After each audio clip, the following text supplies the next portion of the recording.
Actually silver is permissible for us. Gold and silk மட்டும்தான் ரசூலுல்லாஹி ஸல்லல்லாஹு அலைஹி வஸல்லம் நமக்கு ஃபார்பிட் பண்ணியிருக்காங்க. பட் ஆனால் இங்கே ஸ்பெசிஃபிக்காக செயின்ஸ் ஆர் பிரேஸ்லெட்ஸ்னு வரும்போது நம்ம ஒரு விஷயத்தை இங்கே ஓர்மைப்படுத்தணும்.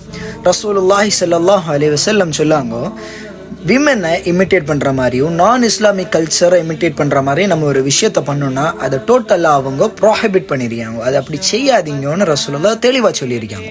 ஸோ அப்போ இங்கே யூஸ்வலாக செயின்ஸ் அண்ட் பிரேஸ்லெட்ஸ் யாருக்கு மேட் பண்ணப்பட்டதுன்னு நம்ம பார்த்தோன்னா நமக்கே தெரியும் அது யூஸ்வலாக விமனுக்கு மேட் பண்ணப்பட்டது.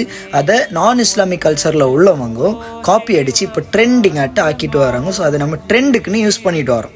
ஸோ அது கரெக்டாக தப்பாக நம்மளை கேட்டாலே நமக்கே தெரியும் அது கரெக்டாக தப்பா இல்லையா, மனசிலாச்சா அவங்களுக்கு. So using chains or bracelets வந்துட்டு இமிட்டேட்டிங் விமன் தானே.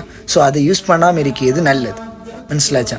So silver permissible. இப்போ நான் எதை வியர் பண்ணுறது அப்படின்னு கேட்டிங்கன்னா, ரசூலுல்லாஹி ஸல்லல்லாஹு அலைஹி வஸல்லம் தங்களுடைய வலது கையில் மோதிரம் அணிந்ததாக சஹீஹான ஹதீஸில் நமக்கு பார்க்க முடியுது. So wearing a ring is a part of சுன்னா. ஸோ அதை ஃபாலோ பண்ணுங்க.